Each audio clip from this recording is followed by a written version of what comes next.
Shalom. Pembacaan firman kita hari ini terdapat pada Yudas pasal 1.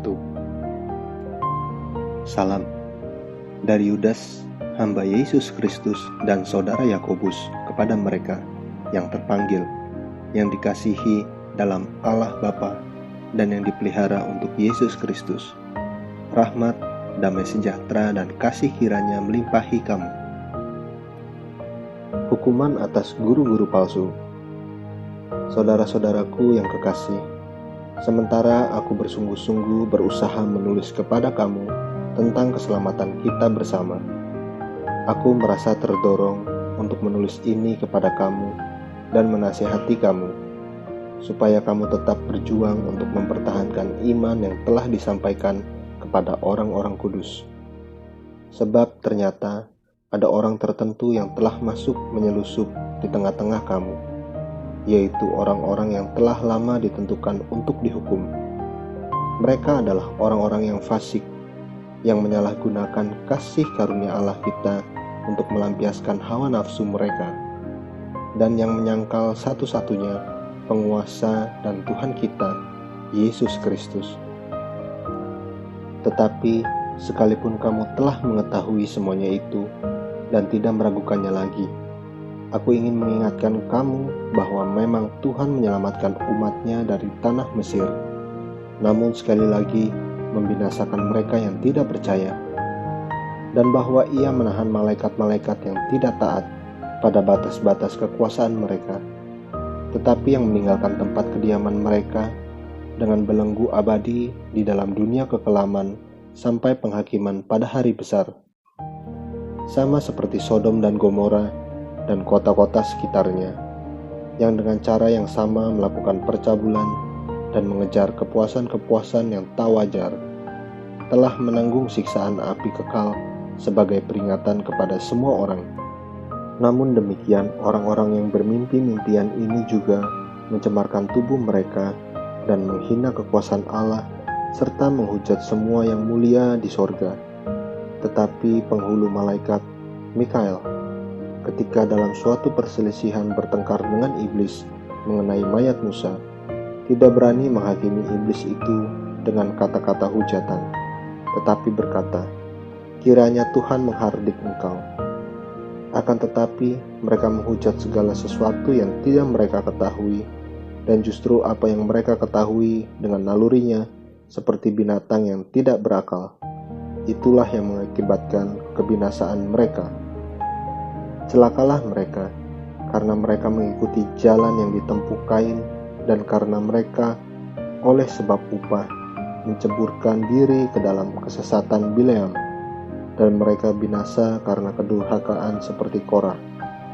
Mereka inilah noda dalam perjamuan kasih-Mu, di mana mereka tidak malu-malu melahap dan hanya mementingkan dirinya sendiri. Mereka bagaikan awan yang tak berair, yang berlalu ditiup angin. Mereka bagaikan pohon-pohon yang dalam musim gugur tidak menghasilkan buah, pohon-pohon yang terbantun dengan akar-akarnya dan yang mati sama sekali. Mereka bagaikan ombak laut yang ganas, yang membuihkan keaiban mereka sendiri. Mereka bagaikan bintang-bintang yang baginya telah tersedia tempat di dunia kekelaman untuk selama-lamanya.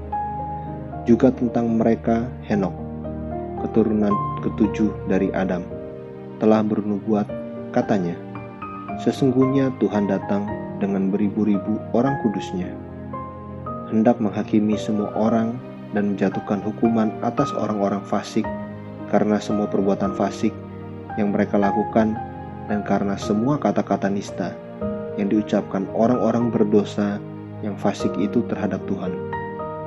Mereka itu orang-orang yang menggerutu dan mengeluh tentang nasibnya, hidup menuruti hawa nafsunya, tetapi mulut mereka mengeluarkan perkataan-perkataan yang bukan-bukan, dan mereka menjilat orang untuk mendapat keuntungan. Nasihat-nasihat untuk meneguhkan iman. Tetapi kamu, saudara-saudaraku yang kekasih, ingatlah akan apa yang dahulu telah dikatakan kepada kamu oleh rasul-rasul Tuhan kita, Yesus Kristus. Sebab mereka telah mengatakan kepada kamu Menjelang akhir zaman, akan tampil pengejek-pengejek yang akan hidup menuruti hawa nafsu kefasikan mereka. Mereka adalah pemecah belah yang dikuasai hanya oleh keinginan-keinginan dunia ini dan yang hidup tanpa Roh Kudus. Akan tetapi kamu, saudara-saudaraku yang kekasih, bangunlah dirimu sendiri di atas dasar imanmu yang paling suci dan berdoalah dalam Roh Kudus.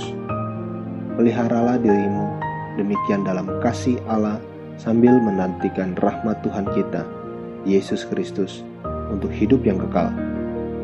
Tunjukkanlah belas kasihan kepada mereka yang ragu-ragu. Selamatkanlah mereka dengan jalan merampas mereka dari api, tetapi tunjukkanlah belas kasihan yang disertai ketakutan kepada orang-orang lain juga, dan bencilah pakaian mereka yang dicemarkan oleh keinginan-keinginan dosa. Penutup, bagi Dia yang berkuasa menjaga supaya jangan kamu tersandung dan yang membawa kamu dengan tak bernoda dan penuh kegembiraan di hadapan kemuliaan-Nya. Allah yang Esa, Juru Selamat kita oleh Yesus Kristus, Tuhan kita. Bagi Dia adalah kemuliaan, kebesaran, kekuatan dan kuasa sebelum segala abad dan sekarang dan sampai selama-lamanya. Amin. Amin. Terus baca firman-Nya, renungkan dan lakukan dalam kehidupan kita. Tuhan Yesus memberkati.